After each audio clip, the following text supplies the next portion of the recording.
most black people are not Republicans simply because we just is like, y'all racist. I can't hang out with the KKK in them.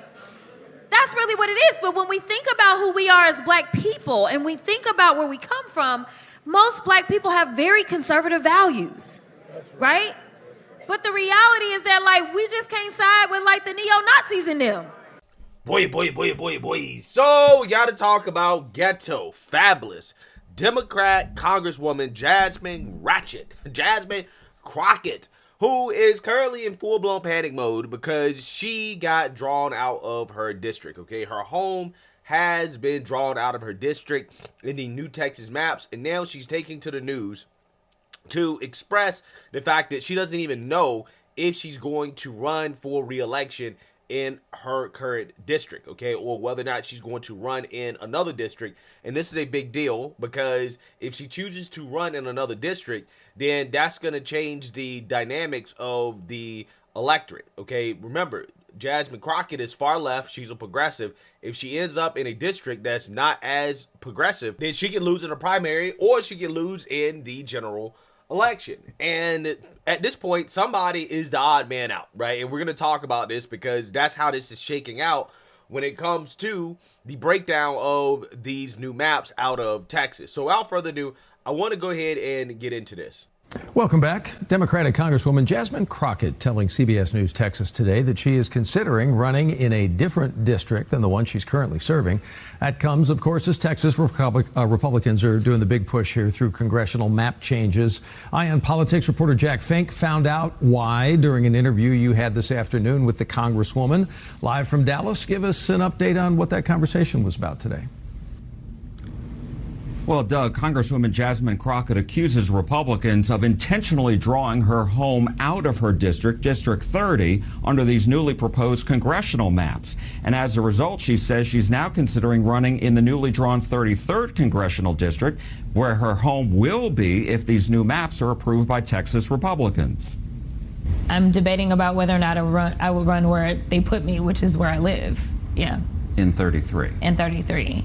Congresswoman Crockett has served in the 30th congressional seat since January 2023, and her district is mostly in Dallas County, but also has some in Tarrant County.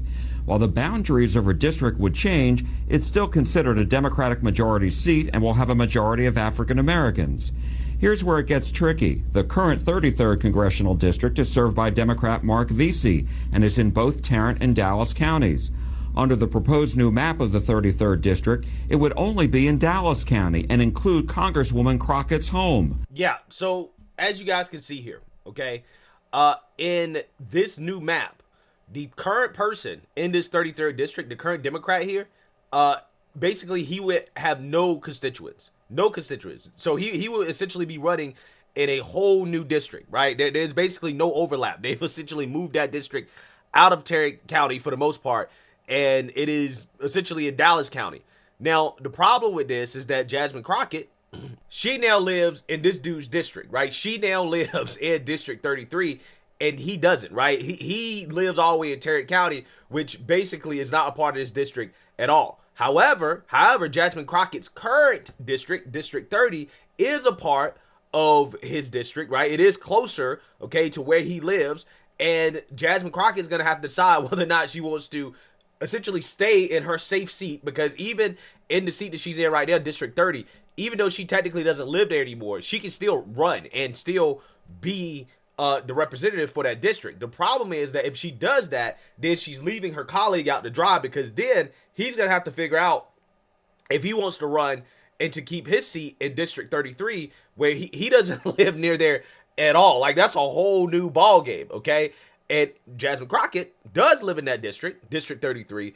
Is she going to want to run in this new district that I believe is actually majority Hispanic, right? So she's not going to have the black advantage that she has right now, because the district that she represents right now is mostly black folks, okay? Those people, yeah, I mean, they support Jasmine Crockett. But if she's running in a new district, the district that she actually lives in, and the voters are now Hispanic, again, that can open her up to a primary challenge, right? If, again, the voters are not overwhelmingly, progressive, maybe they're a little bit more moderate, okay? Again, it's still Dallas County, so they're definitely probably still Democrats.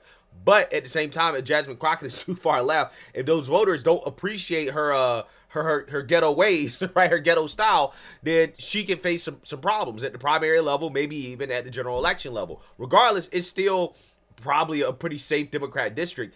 It's just about, are those voters super far left?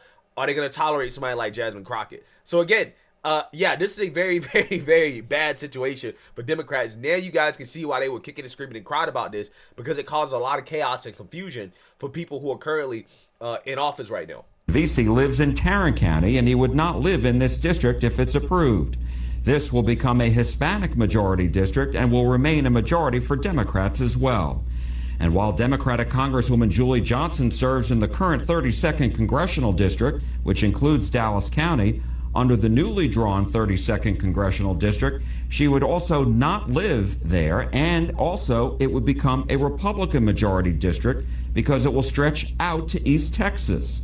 Yeah, so again, now you're seeing how the game is played. So again, somebody's the odd man out, okay, in that Dallas area, because one of them is going to have to try to take on the Republican, who is going to now have a red district, right? District 32 is going to be a majority red district.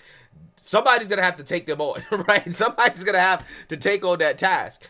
So again, you know, Democrats are stuck between a rock and a hard place, right? With the way these new maps have been drawn. Congresswoman Crockett told me today she does not want to move from her home. Members of Congress are not required to live in their districts. They only have to be a resident in the state in which they serve. Crockett said she wants to have a conversation with her current constituents and her Democratic colleagues in Congress about the situation they face. Does Mark VC fit better into 30 now because it does have some Tarrant, or not? And does Julie just kind of fit better at running in 33 than me? And is my district going to be okay with me running and being on this fixed government income and therefore not buying a home in the newly constructed 30? Obviously, I don't have to live there under federal rules. Right. But I mean, some people want somebody that lives in the district. And then obviously I want to talk to my colleagues and say what kind of makes sense so that at least hopefully two of us have the best shot at going back. Yeah, so here's what I think that Jasmine Crockett should do. Since she's a superstar, right? Since she's a superstar, she knows how to take on these Trumpsters, okay? This is what she claims. Jasmine Crockett should run in District 32, that red district that they drew out there, right? She should take on that district. Let her other colleagues keep their seats, right? Because they're going to be safe, again, Democrat districts. And I think Jasmine Crockett either needs to, again, run in that newly drawn red district, right? Run in that one, or run for Senate. Run for Senate. That's what I think she should do. That's what I think. Take one for the team, Jasmine Crockett. Okay? Democrats said that you're not a team player. If you want to prove that you're a team player, take one for the team. Now it's time to do it, right? This is how you take one for the team. Run in that red district or run for Senate. That's what I want her to do. I'll just say, put your money where your mouth is. Since you're a fighter and you are a leader, and that, you know, people are gonna get behind this, I think that she should try to take on these red seats, right, and try to flip them. Okay, and the reason why I'm saying that is because she has zero chance of actually winning. That would end her career. So again, we're gonna see. Somebody's gonna have to make a sacrifice, though, right? Somebody's gonna have to take one for the team. We're gonna see who it is. And Congresswoman Crockett tells me she believes she still has a very strong rapport with the constituents who will remain in the 30th Congressional District. Last week, I spoke with Congressman Mark Vesey and Congresswoman Julie Johnson about the new maps. They told me they are really focusing first on this fight against Republicans on these new maps, and said they would focus on their individual races later on. Congresswoman Crockett said that she believes Republicans at the Texas Capitol are going to approve these new maps once they establish a quorum in the House, which could happen later this week. Doug? Yeah, so you seen that, you heard that. Okay. Now, I want to also talk about what's happening out in California. They are trying to gerrymander their state even more than it already is in response to what Texas Republicans are doing, right? So they have revealed their new maps and how many Republican seats they're going to try to eliminate. So without further ado, let's go ahead and get into MSNBC cheering what they call a threat to democracy when Republicans do it, right? After leaving the state in protest of the Republican redistricting plan for 2 weeks, Texas Democrats plan to return home Monday, as Governor Greg Abbott has called yet another special session of the state legislature. But the nationwide redistricting fight is far from over. Late last night, California Democrats released proposed maps that would likely flip 5 Republican-held seats, giving Democrats 48 of the state's 52 districts, up from 43. It's a direct counter to Republican gains in Texas. State lawmakers will vote on the plan next week. If 2/3 approve, voters will have the final say in a November 4th special election. And as they return to Austin, Texas Democrats are getting some major backup. Today, the Democratic National Committee is organizing hundreds of Fight the Trump Takeover protests in 43 states to condemn Trump-backed redistricting. And this week, former President Obama added his voice to the fight in a call with Texas Democrats. When you have a democracy that has integrity, then sometimes you may lose an issue. Sometimes you may lose a vote. But you know, because it's fair, if you can persuade the people next time, then you can take the country in a better direction. That's what we need. That's what this country stands for. That's why it's been the envy of the world. That's what we're fighting for. All right? I love y'all. Thank you. Safe travels home. Joining us now, Sarah Satwani, California Redistricting Commissioner. Sarah, thank you very much for coming to the weekend. I want to start the conversation by playing some sound from Texas Governor Greg Abbott and what he had to say, how he characterized what Governor Newsom is doing. According to Politico, 2/3 of his state disagree with him. It's a joke. He's posturing for the presidency and doing nothing more than that. He's all talk and no action. Yeah, well, I think that is 100% true, that Gavin Newsom is literally doing this to try to push his own presidency, right? That's what he's doing. He's trying to use this as a way to show Democrat voters that he can, quote unquote, take on Trump, right? He can lead the fight against Trump. That's why he now has an account where he's basically tweeting like Trump, right? That's what he's doing, okay? Because at this point, Democrats are obsessed with Trump. They don't have a personality. They don't have any policy. They have nothing, okay? No identity at all outside of Trump. So Gavin Newsom is trying to be like the anti-Trump, right, for Democrats. And I just don't know if this is going to end up the way that they think that it's going to end up, because the voters still have to vote on it, right? And who knows, maybe he can rally the troops to vote for this. Maybe he can't. Now, the polls suggest that the voters are against this, okay? California voters are against this. And that means that it is probably likely that this special election attempt will fail. And if it does fail, then it will be a complete and total embarrassment for Democrats, right? It will be humiliating for Gavin Newsom. Actually, if what he does fails, is over, right? His presidential campaign is over before it begins, right? If he cannot push this through, right? If he cannot push through California's effort to gerrymander their maps even more than they already are, right? Because they're already gerrymandered, okay? If he can't successfully get voters to agree with this, he is donezo, done, right? His political career is over. I'm telling you. So again, this is important. It's extremely important, and this could backfire in Democrats' faces again if California can't push through their efforts to gerrymander their state. Governor Newsom is all talk and no action.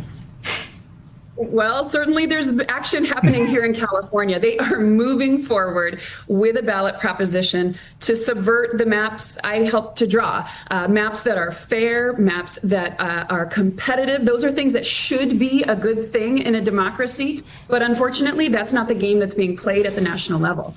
How do you justify, Commissioner, asking voters to override the very maps you helped draw? You said you were proud to draw them, but you also have said these are extraordinary times.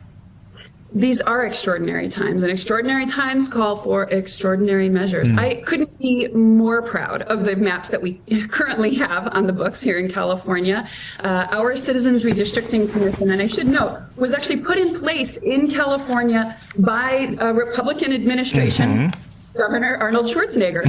This was a Republican-led initiative, but now over time, because of its fairness, has gained the support of Democrats far and wide. The commission is 14 members, 5 Democrats, 5 Republicans, and 4 independents. We passed our maps unanimously. That's something you don't see very often in American politics. We have some of the most competitive districts, but sadly, when we hear the president calling on other states to gerrymander their states, California is left with no option but to fire back. Yeah. So again, these people really want you to believe that a state that is 40% Republican, but only 17% of the districts there are red districts. Oh, for whatever reason. Oh, yeah, that's totally fair.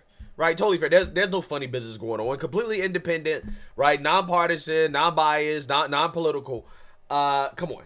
Really? Right? Are you shitting me? Okay, come on. Like, let's be real. Let's be real. Okay?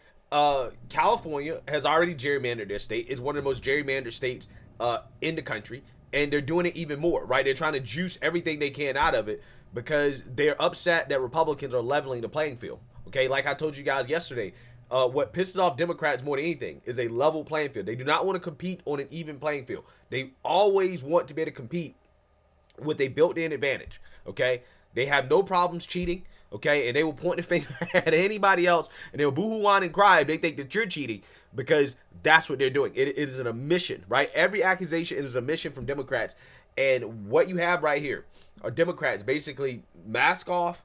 Hey, you know what? We're going to gerrymander our states, okay? Even though they already gerrymandered, we're going to do it even more because we don't like competing on a level playing field. So let me know what you guys think. Make sure you like, comment, and subscribe. Most importantly, share a Black conservative perspective. Peace.